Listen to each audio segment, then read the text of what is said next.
বিএনপিকে রাস্তায় নামার সুযোগ সৃষ্টির আগেই নির্বাচন দেন। যদি একবার রাস্তায় নেমে পড়ে তাহলে কিন্তু হাসিনার দিকে একটু তাকায়। আওয়ামী লীগের বাল ফেলাইতে পারছো না, এখন ডক্টর ইউনূসের বাল ফেলাই দিবে। 16টা বছর একটা আন্দোলন করতে পারলে না। খালেদা জিয়ার বাড়ির সামনে বালুর টার আছে, টাকটা সরাইবার মতো তোমার সাহস হয়েছে না।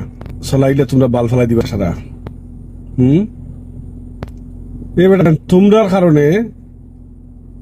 তোমরার কারণে আজকে বিএনপি অধপতনের মধ্যে চলে যাচ্ছে।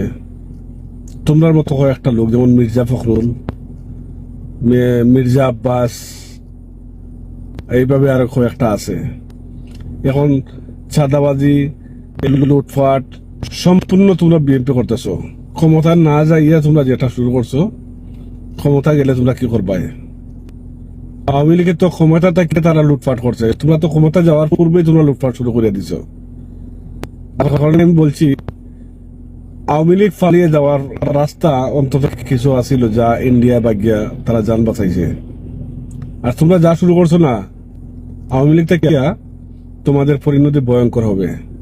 পালিয়ে যাওয়ার রাস্তাও খুঁজে পাবে না বেটা।